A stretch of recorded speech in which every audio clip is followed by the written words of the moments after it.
এই ভিডিওটোত আমি পঢ়িম ডিপ্ৰেছন অফ ফ্ৰিজিং পইণ্ট গতিকে ডিপ্ৰেছন অফ ফ্ৰিজিং পইণ্ট কি হয় জানিবৰ কাৰণে ফাৰ্ষ্ট আমি জানিব লাগিব ফ্ৰিজিং পইণ্ট কি হয় ঠিক আছে তো ফ্ৰিজিং পইণ্টটো হেতু টেম্পাৰেচাৰ যোনটো টেম্পাৰেচাৰত এটা লিকুইড আৰু তাৰ সলিড ষ্টেটৰ সেম ভেপৰ প্ৰেছাৰ হ'ব ঠিক আছে মাকবাৰ কৈ দিছো ফ্ৰিজিং পইণ্টটো হেতু টেম্পাৰেচাৰ যোনটো টেম্পাৰেচাৰত এটা লিকুইড আৰু তাৰ সলিড ষ্টেটৰ সেম ভেপৰ প্ৰেছাৰ হ'ব হল তা আমাৰ ওচৰত কি আছে আমি এটা বিকাৰত কি কৰিছো water ললো আৰু waterটোত কি আছে আইস আছে কিছুমান আইসৰ টুকুৰা ইয়াত আছে জাস্ট ইমাজিন কৰি লোৱা হল এতিয়া ইয়াত ইকুইলিব্ৰিয়াম এস্টাবলিশ হৈ আছে আইস টু ওয়াটাৰলৈ আহিছে আৰু ওয়াটাৰটো কি হৈছে আইসলৈ গৈছে তো সেই ইকুইলিব্ৰিয়ামটোত আইস আৰু ওয়াটাৰৰ যেতিয়া ইকুৱেল ভেপৰ প্ৰেছাৰ হ'ব এটা পাৰ্টিকুলাৰ টেম্পাৰেচাৰত সেই টেম্পাৰেচাৰটো কোৱা হ'ব কি ফ্ৰিজিং পইণ্ট অফ ওয়াটাৰ ঠিক আছে এতিয়া যেতিয়া এটা নন ভলেটাইল সলিড আমি এটা সলভেন্টত এড কৰি দিম নন ভলেটাইল সলিড সাপোজ আমি দিলো সোডিয়াম ক্লোৰাইড তেতিয়া সদায় কি হ'ব ফ্ৰিজিং পইণ্টটো কমি যাব আৰু তাক কোৱা হ'ব কি ডিপ্ৰেছন অফ ফ্ৰিজিং পইণ্ট যদি সাপোজ ইনিশিয়ালি ওয়াটাৰৰ ফ্ৰিজিং পইণ্টটো ওয়াটাৰটো অকলে আছিল তাৰ ফ্ৰিজিং পইণ্টটো আছিল TF নট হল এটা সোডিয়াম ক্লোৰাইড দিয়াৰ পাছত যোনটো ফ্ৰিজিং পইণ্ট হল হেতু হল TF এটা আমি কলো যে সলিউশনটোৰ ফ্ৰিজিং পইণ্ট কমি গৈছে তো ডিফাৰেন্স ইন ফ্ৰিজিং পইণ্ট ডাঙৰটো বা সৰুটো মাইনাস কৰিম TF নট মাইনাস কি TF ঠিক আছে এই যে আমি ডিফাৰেন্সটো পালো ইয়াক কোৱা হ'ব কি ডিপ্ৰেছন অফ ফ্ৰিজিং পইণ্ট আৰু ডিপ্ৰেছন অফ ফ্ৰিজিং পইণ্টটো কলিগেটিভ প্ৰপাৰ্টি তো ইয়াৰ আগৰ দুটা ভিডিওত আমি কি কৰিছিলো কলিগেটিভ প্ৰপাৰ্টি কি হয় পঢ়িলো ৰিলেটিভ লোৱাৰিং অফ ভেপৰ প্ৰেছাৰ পঢ়িলো এলিভেশ্যন অফ বইলিং পইণ্ট পঢ়িলো গতিকে লিংকটো ডেসক্ৰিপচনত আছে তোমালোকে চাবা তো ডিপ্ৰেছন অফ ফ্ৰিজিং পইণ্টটো হৈছে কি কলিগেটিভ প্ৰপাৰ্টি মানে ডিপ্ৰেছন অফ ফ্ৰিজিং পইণ্ট সদায় ডিপেন্ড কৰিব কি নাম্বাৰ অফ সলিউটৰ ওপৰত তাহাতৰ নেচাৰৰ ওপৰত ডিপেন্ড নকৰে তো ইয়াকে আমি চাবলৈ গৈ আছো এতিয়া ভালকে চাবা গ্ৰাফিক্যালি যদি আমি ৰিপ্ৰেজেন্ট কৰিবলৈ যাওঁ কেনেকৈ ৰিপ্ৰেজেন্ট কৰিম ডিপ্ৰেছন অফ ফ্ৰিজিং পইণ্টক তো x এক্সিছত আমি লৈ ললো টেম্পাৰেচাৰ আৰু y এক্সিছত লৈ ললো আমি কি ভেপৰ প্ৰেছাৰ ঠিক আছে সাপোজ আমি ধৰি ললো সলভেন্টটোৱে আছে ইনিশিয়ালি হি সলিড ষ্টেটত আছে তো যেতিয়া সলিড ষ্টেটত থাকিব তাৰ কি হ'ব ভেপৰ প্ৰেছাৰ কম হ'ব ঠিক আছে তো ইনিশিয়ালি ভেপৰ প্ৰেছাৰ কম গ্ৰাফটোত ভেপৰ প্ৰেছাৰ গ্ৰাফটোত কম থাকিব আৰু টেম্পাৰেচাৰ ধৰি ললো আমি এটা পাৰ্টিকুলাৰ টেম্পাৰেচাৰৰ পৰা ষ্টাৰ্ট হৈছে তো ইনিশিয়ালি কি হ'ব তোমাৰ ভেপৰ প্ৰেছাৰ কম হ'ব ইন সলিড ষ্টেট ঠিক আছে এটা পাৰ্টিকুলাৰ পইণ্ট পালেগে সেই পইণ্টটোত কি হৈছে হি মেল্ট হ'বলৈ ষ্টাৰ্ট কৰিলে আৰু মেল্ট হৈ পেলাই ফৰ্ম কৰিলে কি তাৰ লিকুইড এটা লিকুইডৰ ভেপৰ প্ৰেছাৰ কম্পাৰেটিভলি বেছি হ'ব আমি গ্ৰাফটো পাম এনেকুৱা ঠিক আছে এই যে পাৰ্টিকুলাৰ টেম্পাৰেচাৰটোত এই পাৰ্টিকুলাৰ টেম্পাৰেচাৰটোত লিকুইড আৰু সলিডৰ ইকুৱেল ভেপৰ প্ৰেছাৰ আছে ঠিক আছে গতিকে এই টেম্পাৰেচাৰটোক আমি কি বুলি কম সেই সলভেন্টৰ কাৰণে বা সেই লিকুইডটোৰ কাৰণে কি ফ্ৰিজিং পইণ্ট তো পিওৰ হৈ আছে গতিকে পিওৰ হোৱাৰ কাৰণে ইয়াত আমি কি বুলি কৈছো TF নট ঠিক আছে তো ইয়াত আমি ক'ব পাৰো এটো ফ্ৰোজেন সলভেন্ট ফ্ৰিজ হৈ থকা কি সলভেন্টটো তো ইয়াত আহি গল কি সলভেন্ট যোনটো সলভেন্ট আমি লৈছো এটা কোৱা হল যেতিয়া তোমাৰ সলিউশনটো বনোৱা হল সেই সলিউশনটোৰ ভেপৰ প্ৰেছাৰটো সদায় কি হ'ব তোমাৰ কমি যাব ঠিক আছে তো ইয়াত যদি আসলে ভেপৰ প্ৰেছাৰটো ইয়াত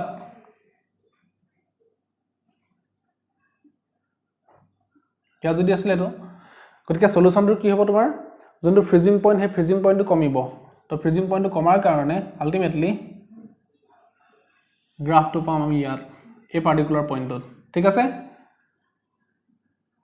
তেলে আমি ক'ব পাৰো এটো যোনটো টেম্পাৰেচাৰ হেতু হৈছে TF এটো কাৰ কাৰণে সলিউশনটোৰ কাৰণে ভেপৰ প্ৰেছাৰ কমিছে আৰু লগতে কি কমিছে তোমাৰ ফ্ৰিজিং পইণ্টটো কমিছে ঠিক আছে বুজি আছে এই যে যোনটো আমি ডিফাৰেন্স পালো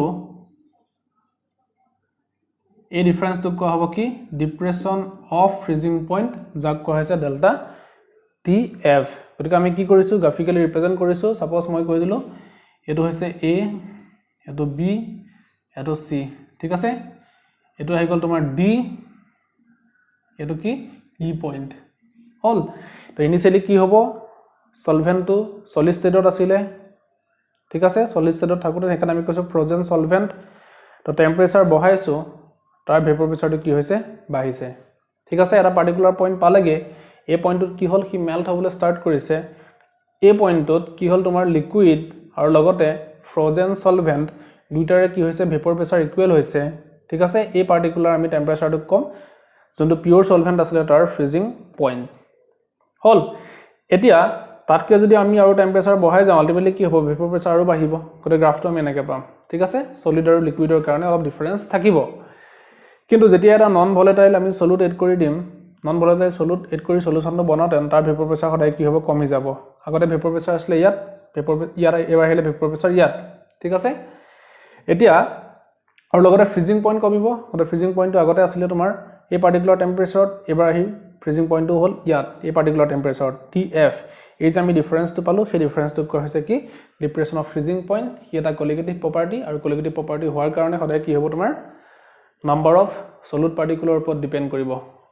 তাহাতৰ নেচাৰৰ ওপৰত ডিপেন্ড নকৰে হল এটা আমি কি কৰিম depression of freezing point apply কৰি যোনটো সলিড সেই সলিডটোৰ মোলাৰ মাছ ক্যালকুলেট কৰিম কাৰণ আমি হেডিং কৰি লৈছো determination of molar mass of solid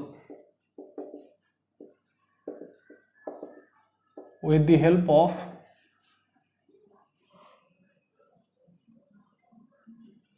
depression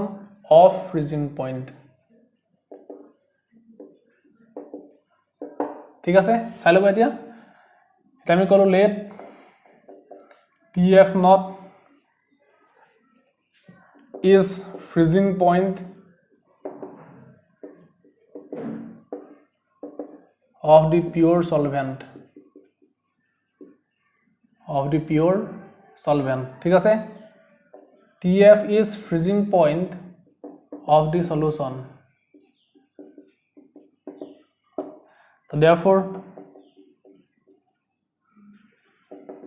depression of freezing point delta TF ঠিক আছে পিওর সলভেন্টৰ বেছি আসলে গতিকে TF নট মাইনাস কি আহিব TF এটো আমাক লাগিব পিছত প্ৰবলেম কৰোতেন এটো হৈছে ডিপ্ৰেছন অফ ফ্ৰিজিং পইণ্ট এটা ডিপ্ৰেছন অফ ফ্ৰিজিং পইণ্টটো কি হয় কলিগেটিভ প্ৰপাৰ্টি আমি ক'ব পাৰো since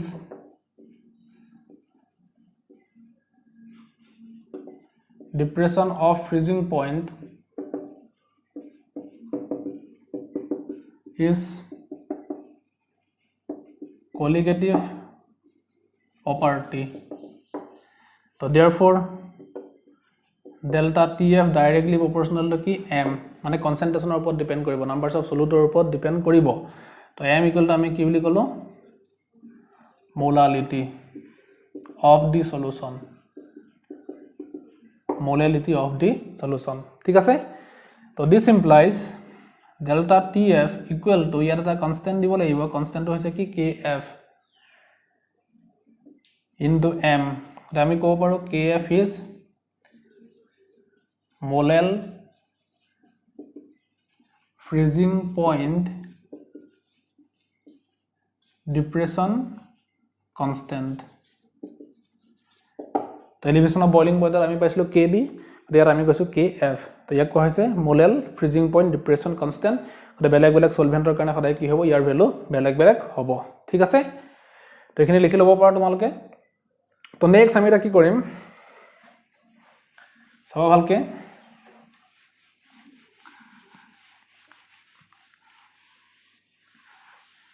this implies delta TF equal to KF into molality the molality মানে কি numbers of moles of solid divided by mass of solvent in kg numbers of moles of solid n2 divided by mass of solvent in kg ঠিক আছে n2 equal to আমি কলো number of moles of solute and W1 equal to kolo mass of solvent in kg ঠিক আছে this implies delta TF equal to KF into ভালকে চাবা আমাক numbers of moles না লাগে আমাক লাগে molar mass of solute তো numbers of moles equal to কি given mass divided by molar mass ঠিক আছে তো divided by কি আহিলে W1 গতিকে আমি কলো W2 equal to given mass of solute और M2 equal to আমি কলো কি molar mass of solute ঠিক আছে তো this implies delta TF equal to KF হল ওপৰত যোনটো থাকে সেম থাকিব W2 divided by M2 into তো ইয়াত যদি আমি 1 আছে বুলি ধৰি লওঁ তাহলে বলে কি হ'ব 1 divided by W1 হ'ব নাই গতিকে এই ফৰ্মুলাটো আমাৰ ইউজ হ'ব প্ৰবলেম কৰোতেন হল সবাই দিয়াকো this implies a M2 টো ইয়ালে লৈ আহিলো M2 equal to KF W2 divided by delta TF তললে গল W1 তেতলা আমি কব পাৰো সলিউটৰ মোলাৰ মাস আমি ডিটাৰমাইন কৰিব পাৰিম with the help of depression of freezing point ঠিক আছে গতিকে আমি কলিগেটিভ প্ৰপাৰ্টি ইউজ কৰি সলিউটৰ সদায় মোলাৰ মাস ক্যালকুলেট কৰিব পাৰিম ঠিক আছে এতিয়া যদি কেনেবাকে এটো আমি কিহত লৈছো কেজিত লৈছো কেজিত দিয়া আছে ঠিক আছে এবাৰ যদি কেনেবাকে গ্ৰামত দিয়া থাকে সাপোজ আমাক দিলে x গ্ৰাম পাম x বুলি নকয় আমি কলো w1 গ্ৰাম তো w1 গ্ৰাম তো আমি কেজিলে কনভাৰ্ট কৰিবৰ কাৰণে কি কৰিম w1 * 10 to the power -3 kg হলাইটো কেজিত থাকিব লাগিবই ঠিক আছে মানে আমি কি কৰিলো m2 equal to kf w2 divided by delta tf ইয়াত আহি গল w2 * 10 to the power -3 তো m2 equal to kf w2 delta tf এপনি কি আহিলে w1 সরি এটো w1 ঠিক আছে আমি w1 লৈছিলো তো w1 ইয়াটো w1 10 to the power -3 টো ওপৰলে গুছি গলে কি আহিব 1000 তো বুকত যদি সোৱা তোমালোকে এটো ফৰ্মুলাও পাবা তো কোনোবা এটা ফৰ্মুলা ইউজ কৰি আমি মোলাৰ মাস ক্যালকুলেট কৰিব পাৰিম আৰু প্ৰবলেম কৰোতে আমি কি কৰিম কোনোবা এটা ফৰ্মুলা ইউজ কৰিম বাট মই বেছিকৈ ইউজ কৰিম এটো ফৰ্মুলা ঠিক আছে তেলে আমি গম পালো ডিপ্ৰেছন অফ ফ্ৰিজিং পইণ্ট কি হয় ডিপ্ৰেছন অফ ফ্ৰিজিং পইণ্ট এটা কলিগেটিভ প্ৰপাৰ্টি এই নাম্বাৰছ অফ সলিউটৰ ওপৰত ডিপেন্ড কৰিব আৰু with the help of depression of freezing point আমি সলিউটৰ যোনটো মোলাৰ মাস সেই মোলাৰ মাস ডিটাৰমাইন কৰিব পাৰিম তো ডিটাৰমাইন কৰিবৰ কাৰণে ফৰ্মুলা আছে এটো ঠিক আছে গতিকে লাষ্টত তোমালোকে লিখিব পাৰা thus we can determine or calculate the molar mass of solute bracket koba m2 with the help of depression of freezing point bracket koba delta tf with the help of the above formula ঠিক আছে তেটা আমি কি কৰিম দুটামান question চাম problem কৰিম তেটা তোমালোকৰ ইয়াৰ এপ্লিকেশনটো গম পাই যোৱা তোমালোকে ঠিক আছে এটা আমি এটা প্ৰবলেম কৰো তো প্ৰবলেমটো কোৱা আছে 45 গ্ৰাম ethylene glycol is mixed with 600 gram of water calculate number a kole the freezing point depression mane depression of freezing point number b kole the freezing point of the solution to freezing point uliabo koise aru bracket dia ase kf mane molal freezing point depression constant for water 1.86 kelvin kg per mole gotike janake kb unit to kelvin kg per mole asle gotike yar unit to ki hobo tomar kelvin kg per mole hobo আৰু freezing point of pure water equal to কি হলে 273.15 kelvin ঠিক আছে তো first আমি কি করব given বলি লিখিলো ফার্স্ট কলে 45 গ্রাম ইথাইলিন গ্লাইকল হি হৈছে সলিউট তো গিভেন মাস অফ সলিউট কিমান 45 গ্রাম is mixed with 600 gram of water mass of water equal to কিমান দিলে মানে mass of solvent দিলে 600 গ্রাম খালি আমাক লাগিব কি হত কেজিত লাগিব तो 600 into 10 to the power -3 kg ঠিক আছে তো নেক্সট আমাক দিছে kf equal to 1.86 kelvin kg per mole আৰু লগতে freezing point of pure water TF not equal to দিয়া আছে 273.15 কেলভিন তো আমাক সুধিছে calculate the depression of freezing point delta TF কি হয় আৰু লগতে কৈছে TF এটা ভালকে চাবা we know অলপ টাইম আগতে পাইছিলো delta TF equal to KF into W2 divided by কি M2 into 1 divided by W1 ঠিক আছে এটো আছিল গতিকে ইয়াত এটা টার্ম আহিলে কি m2 কিন্তু আমাক m2 টো দিয়া নাই গতিকে আমি m2 টো নিজে উলিয়াই লম ভালকে চাবা m2 equal to molar mass of solid the molar mass of solid লিয়াবৰ কাৰণে আমাক দিয়া আছে কি C2H6O2 তো 12 into 2 কাৰ্বনৰ কাৰণে প্লাস 6 into 1 ঠিক আছে প্লাস 2 into 16 তো equal to 24 plus 6 plus 32 gram per mol ঠিক আছে তেরে যদি যাও আমি পামগে কিমান 62 গ্রাম per mol তো m দুই কল আমি কি পালো 62 গ্রাম per mol মোলার মাস আমি কম পালো তো দিস ইমপ্লাইজ তেলে আমি কম delta TF equal to KF KF for value put karo 1.86 Kelvin kg per mole ঠিক আছে into W2 value দিয়া আছে কিমান 45 গ্রাম ঠিক আছে তো নেক্সট M2 value আমি এই জাস্ট উলিয়াই আছো কিমান 62 গ্রাম per mole into ঠিক আছে W1 গতিকে W1 কিমান 600 into 10 to the power minus 3 kg হলে তো ইউনিট বুক ক্যান্সেল কোয়েশ্চন নাই আমি চাই লম তো kg to কি হ'ব kg লগত ক্যান্সেল যাব গ্ৰামৰ লগত ক্যান্সেল গৈছে পাৰ মোল লগত ক্যান্সেল গৈছে তো this implies delta TF equal to তো ক্যালকুলেট কৰিবা তোমালোকে ইউনিট to আহিব কিহত কেলভিনত তো দিস ইমপ্লাইজ অলপ মডিফাই কৰিবা ডেল্টা TF ইকুৱেল টু মই কৈ দিছো 2.25 kelvin 2.25 Kelvin. Let me go over. Therefore, the freezing point depression is 2.25 Kelvin. Whole. So, here finished. I am going to what is the freezing point of the solution. Solution to freezing point to liabo lage. It am come number B2 karne. We know delta TF equal to TF naught minus key TF asile. Freezing point কমি গৈছিল সলিউশনটোৰ freezing point সদায় কম আছিল কাটকে pure সলভেন্টতকে সদায় কম আছিল তো this implies এটো calculate কৰিব দিছে গতিকে এটো কি কৰে এটো সাইডে লৈ আহিলে প্লাস হৈ গল TF equal to TF not হ'ব নাই তো ইয়াক এটো সাইডে লৈ গল মাইনাস কি আহিলা delta TF ultimately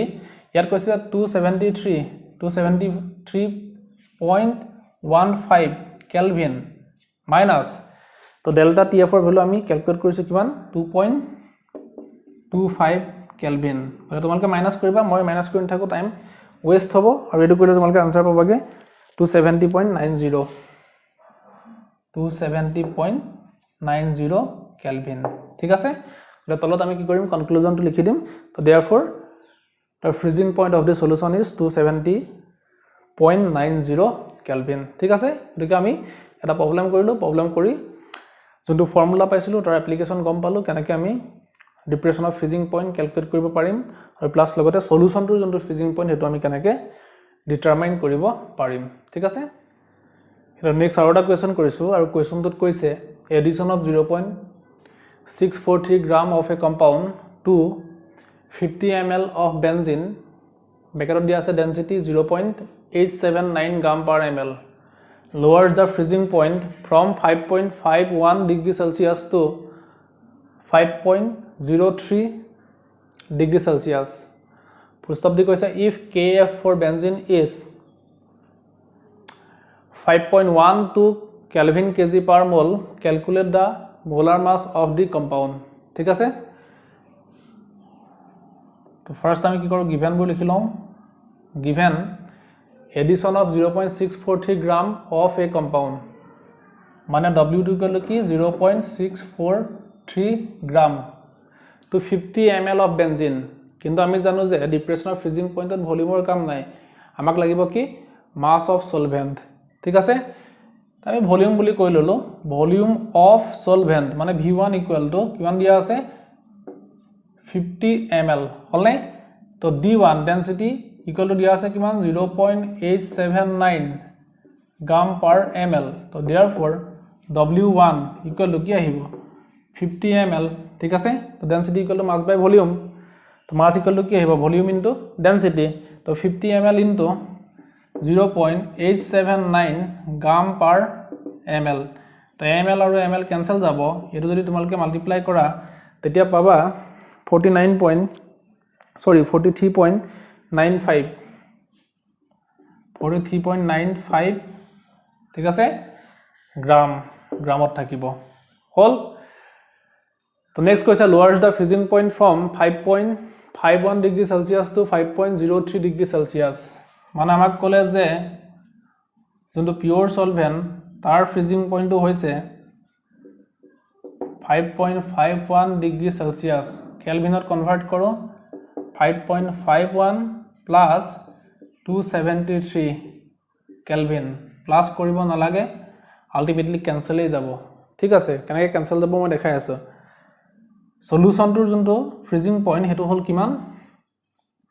5.03 degree Celsius equal to 5.03 plus 273 kelvin ঠিক আছে তো আমাক কৈছে if kf for benzene is kf equal to কিমান দিয়া আছে 5.12 kelvin kg per mole calculate the molar mass of the compound compoundৰ molar mass উলিয়াব দিছে গতিকে আমি কম we know delta tf equal to ভালকে চাবা আমি জানো kf এবিনে আছে তোমাৰ w2 divided by m2 into 1 divided by কি w1 হল এটা আমি এটা কাম কৰো ইয়াৰ পৰা delta tf এৰ ভ্যালুটো উলিয়াই লও তো delta tf এৰ ভ্যালুটো কি হ'ব যেতিয়া তোমাৰ পিওৰ সলভেন্টৰ ফ্ৰিজিং পইণ্টৰ পৰা সলিউশনৰ ফ্ৰিজিং পইণ্টটো মাইনাস কৰিম মানে এৰ পৰা যেতিয়া এটো মাইনাস কৰিম আলটিমেটলি কি হ'ব ইহত দুটা ক্যান্সেল যাব নে তো মানে আমি কি কৰিম 5.51 minus 5.03 এটো আমি কৰিম আৰু যেতিয়া 5.51 minus 5.03 কৰিম তোমালে কৰি চাবা মাইনাস তেতিয়া আমি পাম 0.48 ঠিক আছে এটা আমি পালো কি কেলভিন ইকুৱেল টু kf এর ভ্যালু আমি কি পাম দিয়া আছে আমাক 5.12 কেলভিন কেজি পার মোল হল ইনটু w2 এর ভ্যালু কিমান দিয়া আছে w2 এর ভ্যালু দিয়া আছে কিমান 0.643 গ্রাম ঠিক আছে ডিভাইডেড বাই m2 মোলার মাস আমি কিমান পাইছিলো মোলার মাস সরি আমাক উলিয়াবলৈ দিছে গতিকে m2 দিয়া ৰাখিলো আমি ইনটু w1 গতিকে w1 কিমান পাইছিলো আমি 43.95 গ্রাম কিন্তু আমাক কিহল লাগিব কেজিত লাগিব গতিকে into 10 to the power -3 KG because KG to KG লগত কেৱল লাগিব কেনসেল যাব লাগিব এটা কাম কৰো এটো আমি লিখি দিছো this implies 0.48 kelvin equal to এটো তো this implies m2 equal to কি থাকিব তোমাৰ 5.12 ঠিক আছে এই কেলভিন টুৰ লগত কেলভিন টু ক্যান্সেল গৈ আছে কেজি লগত কেজি ক্যান্সেল গৈ আছে হলনে আলটিমেটলি গ্রাম আছে এটো মোলত আছে গতিকে গ্রাম পার মোলত আহিব 5.12 into 0.643 10 to the power minus 3 ওপৰলে যাব গতিকে কি আহিব 1000 এফালে আহিব কি 0.48 into 43.95 ঠিক আছে আৰু ইউনিটটো আহিব কি হত গ্ৰাম পাৰ মোল ঠিক আছে তো এটো তোমালোকে ক্যালকুলেট কৰিবা আৰু ক্যালকুলেট কৰাৰ পিছত ভ্যালুটো পাবা মই কৈ দিছো 156.06 গ্ৰাম পাৰ মোল ঠিক আছে তাহলে আমি কব পাৰো therefore molar mass of the compound is 156.05 gram per mole একদম ইজি প্রবলেম ফাৰ্ষ্ট আমি কি কৰিলোঁ গিভেনখিনি লিখি ল'লোঁ ভলিউম দিয়া আছিলে ডেনচিটি দিয়া আছিলে সলভেণ্টৰ গতিকে আমি তাৰ পৰা কি কৰিলোঁ তাৰ মাছটো উলিয়াই ল'লোঁ ঠিক আছে টেম্পাৰেচাৰ কিটা দিয়া আছিলে আমি কেলভিনলৈ কনভাৰ্ট কৰিবৰ কাৰণে প্লাছ কৰি ৰিজাল্ট উলিওৱা নাই বিকজ দুইটাকে আমি কেলভিনলৈ কনভাৰ্ট কৰিম গতিকে মাইনাছ কৰোঁতে কেনচেল যাবই আৰু লগতে KF ৰ ভ্যালু দিয়া আছিলে তো এইটো ফৰ্মুলা আমি জানো ইজি ফৰ্মুলা মনত ৰাখিবৰ কাৰণে গতিকে তো আমি এপ্লাই কৰিছোঁ এপ্লাই কৰাৰ পিছত লাষ্টত গৈ পেলাই কি কৰিছোঁ মোলাৰ মাছটো আমি ডিটাৰমাইন কৰিলোঁ ঠিক আছে ক্যালকুলেশনবোৰ নিজে কৰিবা আমি ক্যালকুলেশনবোৰ ৰিপিট কৰি থকা নাই বিকজ ইয়াত ৰিপিট কৰি থাকিলে আমাৰ টাইম লষ্ট হ'ব ঠিক আছে গতিকে ভিডিওটোত আমি গম পালোঁ ডিপ্ৰেছন অফ ফ্ৰিজিং পইণ্ট কি হয় আৰু লগতে তাৰ পৰা আমি কেনেকৈ মোলাৰ মাছ ডিটাৰমাইন কৰিব পাৰোঁ আৰু লগতে দুটা প্ৰবলেম আমি কৰিলোঁ মানে ফৰ্মুলাটো যোনটো পাইছিলোঁ তাৰ এপ্লিকেশ্যন গম পালোঁ গতিকে আশা কৰোঁ তোমালোকে চাই ভাল পাইছা গতিকে তোমালোকে ভিডিওটো শ্বেয়াৰ কৰিবা যাতে সবৰে হেল্প হয় ঠিক আছে থ্যাংক ইউ